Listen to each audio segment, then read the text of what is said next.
Who's got announcements? We'll start with Councilmember Bradford. Thank you. Just one brief announcement for those in District 13. Just a reminder that on September 16th, I will be having my quarterly town hall. It will be in person at Arlington United Methodist Church at 1360 Murfreesboro Pike. I'll have a few guests from Metro, including representatives from the Homeless Impact Division, representatives from MNPD Hermitage and South Precincts, as well as Judge Linda Jones. And the topic will be community safety and homeless and how can we help. So if you will please add that to your calendar. And as well as the third Saturday of every month will be my coffee with your councilman at Dunkin' Donuts, or excuse me, Dunkin' on Brodley Parkway. Thanks a lot. Councilmember Syracuse. Thank you, Pro Tem. I just wanted to invite everybody out this Saturday, 9/11, to the Two Rivers Mansion at 3150 McGavick Pike.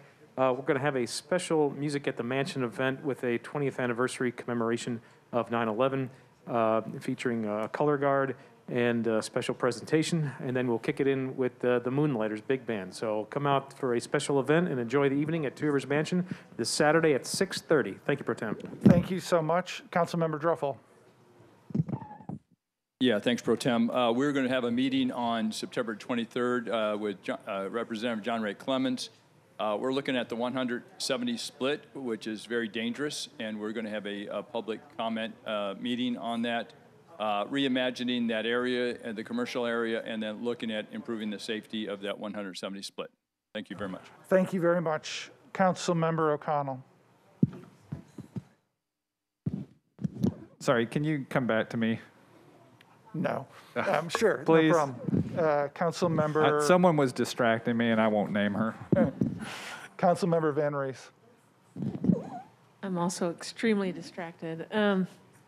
I have a couple of things this week coming up. This Thursday, September the 9th, the in-person Coffee with NVR is an open office hour. This month, we're going to be at Sidekicks Cafe. We'll be out on the deck. So mask up in between sips, if you'd be so kind. Hopefully, on October 7th, we'll be launching over at Madtown Coffee, which is a new coffee shop in the Madison area, and we'll be hearing more about that. But this Thursday, Sidekicks Cafe, 8 to 9 a.m. No agenda, just conversation, so please join us. The 11th, this coming Saturday, the 612 Due West Vision meeting will take place from 10 a.m. to 11:30 a.m. The community meeting will be in the lobby of the Due West Towers. That's at 612 Due West Avenue. Masks are required. Social distancing will be also necessary. We'll be discussing the rezoning of 612 Due West Avenue. That's the old Memorial Hospital site. Patrick Napier, who is a Madisonian, lives over in the Oakland Acres area, will be presenting from Metro Planning and reviewing the current zoning rights and the MEG and MEGA application rights and address any questions. Architects from Centric Architecture will also be there to review the vision plans, and so those are coming up just this Saturday, the 11th. Also, as the chair of the LGBTQ caucus, we want to remind everybody that Nashville Pride takes place on the 18th and 19th at Bicentennial Mall, and you can learn more about that at Nashville Pride's website. Thanks so much. Thank you very much. Councilmember Gamble. Thank you, Pro Tem. I would just like to remind everyone, particularly in District 3, that the Metro Nashville Public Schools will hold a meeting to get input from members, community members, about the future of Old Brick Church School, located at 3230 Brick Church Pike. This property was previously used for the Nashville Academy of Computer Science School, and it is currently empty. It's an empty facility. So I invite and encourage community members to come out to this meeting on September 9th, this Thursday, at 6 p.m. at the IT Crestwell Middle School Auditorium. Thank you. Thank you so much. Councilmember Suara, then Benedict after that. Let everyone know that the Metro Action Commission is planning a couple of community outreach events.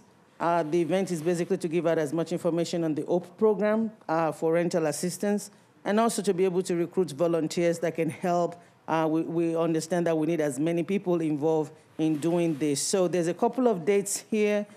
They will be at the crossings at Madison on Thursday, September 9th from 2 to 6. The crossings at East Nashville on September 10, also 3 to 6. The flats at Nolensville, this is GVA Properties, all on September 13. Plaza Mariachi, there will be an event on Sunday, September 12th. East Park on Saturday, September 11th. Madison Park Community Center on September 18.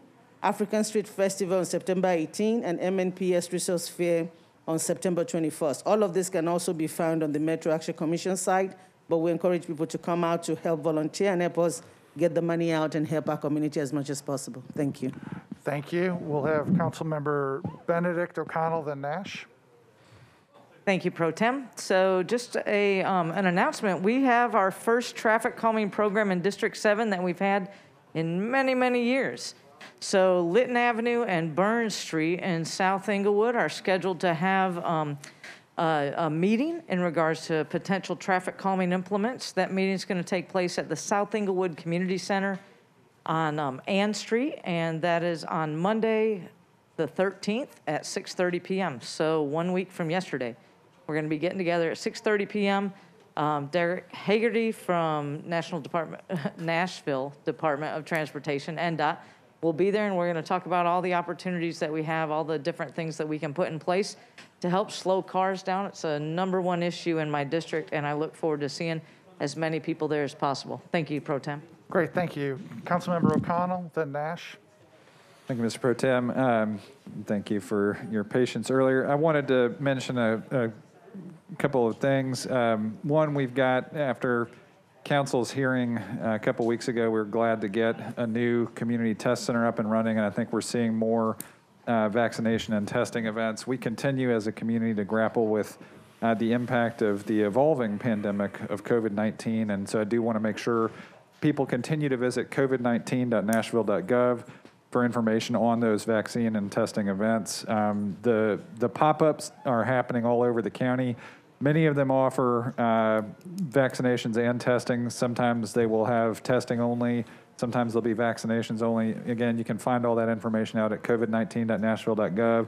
And then there is the new community test center, which is opened at 350 28th Avenue North. So we do have a more central location, a little bit west of downtown, at basically right near the connector in Centennial Park.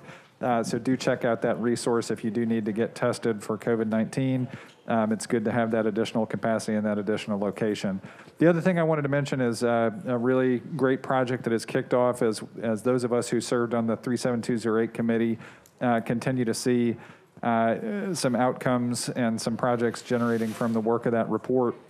There is a project called Moving Nashville Forward, which is currently doing a 37208 demonstration pilot of a basic income project that will accept 25 families, and those applications will start on October 1st. So it's going to run for a year, and for each of those families, generate a basic income, and they will have, it's where I think the income cap is $40,000 for applicants, and they'll get $1,000 a month. But this is a great opportunity for Nashville to learn more about an initiative like this, and it's happening in an important part of the city in 37208. And anybody who's interested in looking at this project should go to movingnashvilleforward.org. Thank you, Mr. Pro Tem. Thanks very much. Councilmember Nash. Thank you, Pro Tem. If you are a resident of Ocala Drive in District 27, we also are having a traffic calming program, and we'll be meeting for the initial planning round with NDOT at the South Precinct this Thursday, the 9th, at 6 o'clock. And if you live on Ocala, live elsewhere, we can't use you. This is for just Ocala residents. Come on by and see us and help us slow traffic down. Thanks very much. Thank you. Anybody else with an announcement? All right, we've got Councilmember Roten. Mr. Pro Tem, before Freddie O'Connell leaves the room, I was just going to ask you, your term is coming to an end. Have you seen anyone make longer speeches in announcement time than Councilmember O'Connell? I measure it in density of information. There you go.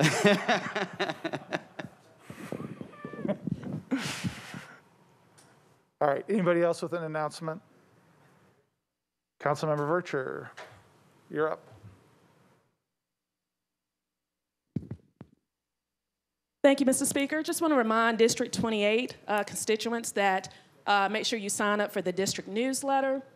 Also, there will be a joint community meeting this week. It's going to go out in the newsletter. We're working with various Southeast districts, invited various council members at large to attend this meeting as well as business owners on the Murfreesboro Road corridor to address some homeless concerns. Also, I want to remind anyone out in the Southeast area that CSX will be doing railroad maintenance on the Antioch Pike Blue Hole Road side of the railroad track. So please, please plan your commutes accordingly. That will go through Thursday through Sunday. So you will not be able to access Una Antioch Pike from Antioch Pike crossing over the CSX railroad. And that concludes my announcements, Mr. Speaker. Thank you very much. All right, we've got two presentations, and the first one will be by Councilmember Suara, I believe.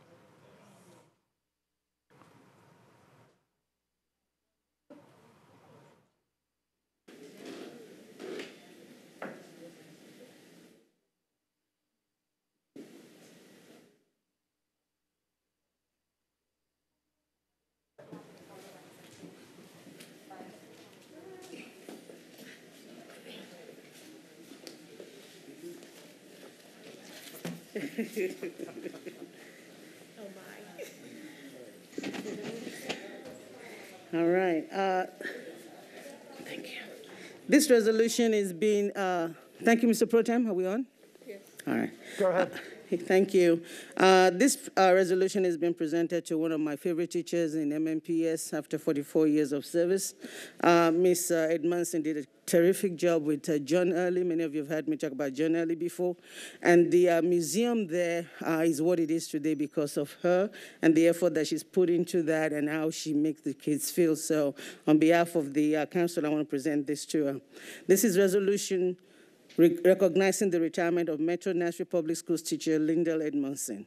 Whereas after 44 years of dedicated service to Metro Nashville Public Schools and its students, Lyndall Edmondson is retiring, and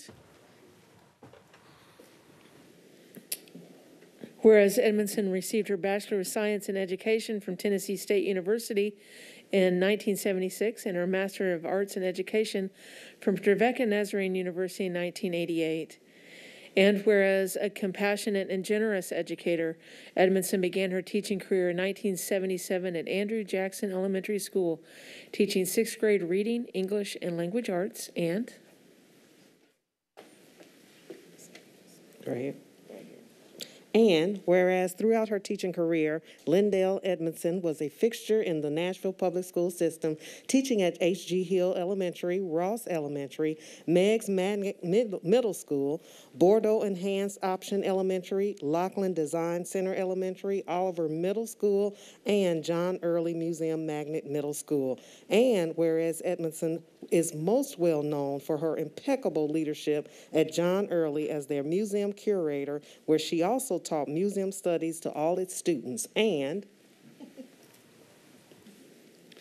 whereas in this role as museum curator, Edmondson has left an indelible mark on the lives of many students in Nashville.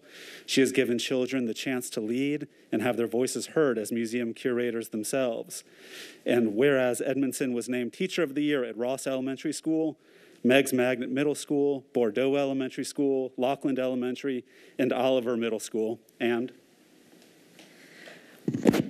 whereas Edmondson was an involved member of the MNPS system and served on many committees, including the MNPS Textbook Committee and the Curriculum Revision Committee. She was a team leader, grade level leader, subject chair, principal designee, distinguished educator, and a career ladder 3 teacher. And whereas Edmond's leadership, guidance, and vibrance will be missed throughout MNPS, she is known for her hard work, dedication to students, and as a cornerstone of the community. And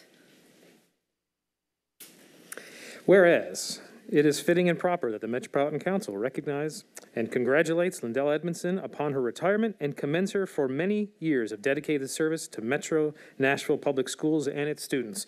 Now, therefore, be it resolved by the Council of the Metropolitan Government of Nashville and Davidson County. Section 1, the Metropolitan Council hereby goes on record as recognizing the retirement of Metro Nashville Public Schools teacher Lindell Edmondson. And Section 2, the resolution shall take effect from and after its adoption, the welfare of the Metropolitan Government of Nashville and Davidson County requiring it. Thank you.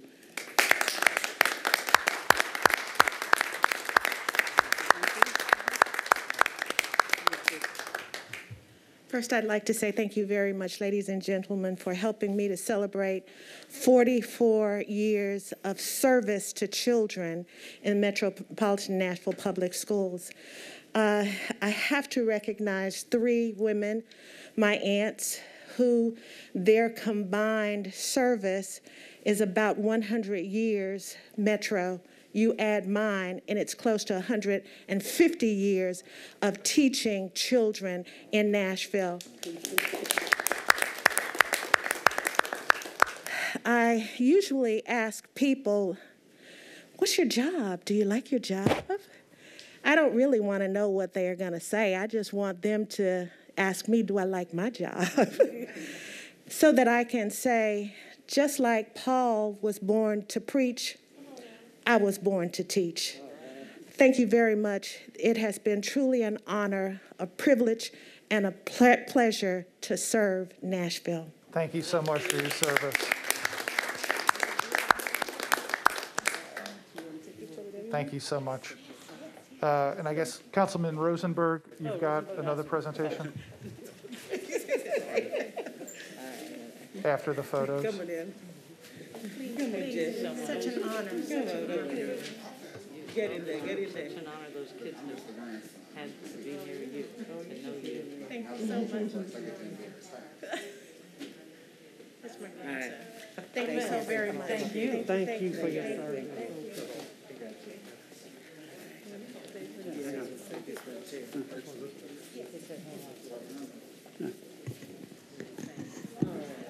It's all yours, Councilman Rosenberg. Thank you, Mr. President. Decided to honor Dr. Michelle Fiscus today. Whereas Michelle Fiscus, MD, served as medical director of the Tennessee Vaccine Preventable Diseases and Immunization Program at the Tennessee Department of Health and was responsible for leading Tennessee's COVID vaccine response. And whereas Dr. Fiscus embodied the Tennessee Department of Health's mission to protect, promote, and improve the health and prosperity of the people of Tennessee. And yes.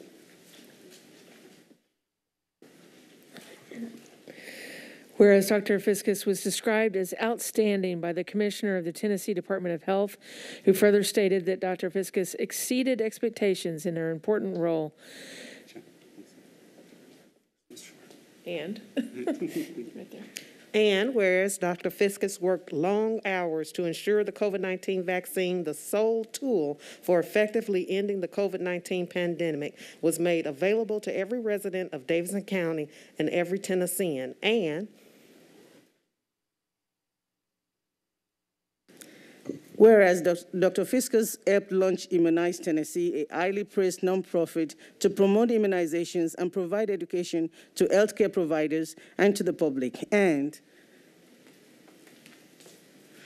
whereas Dr. Fiscus continued to provide evidence-based education and vaccine access so that Davidson County residents and other Tennesseans could protect themselves against COVID-19 despite a tidal wave of misinformation, disinformation, and vitriol.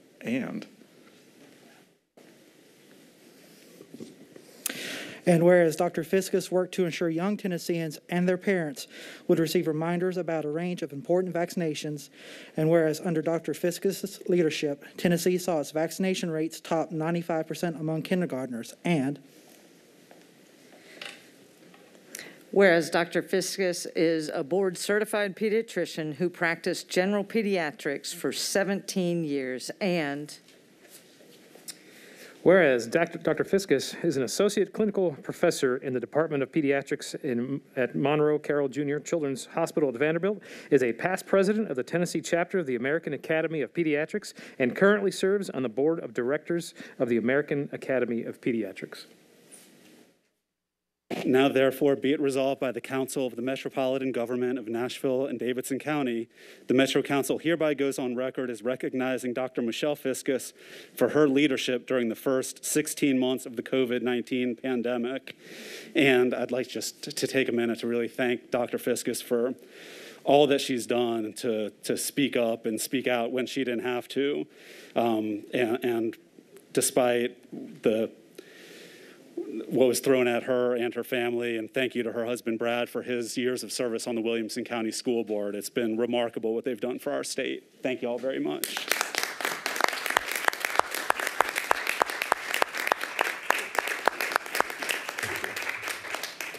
Thank you all. This is just tremendously kind.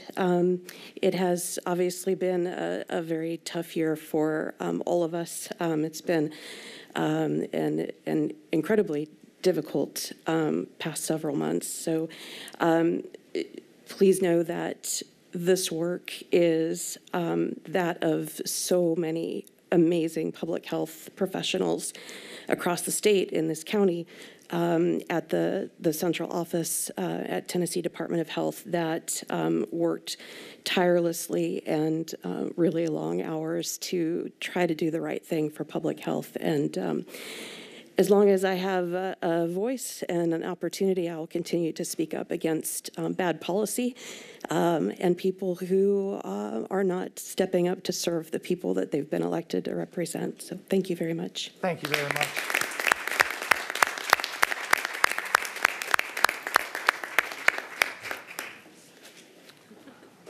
And that will conclude the announcements session before our meeting. Thank you, everybody.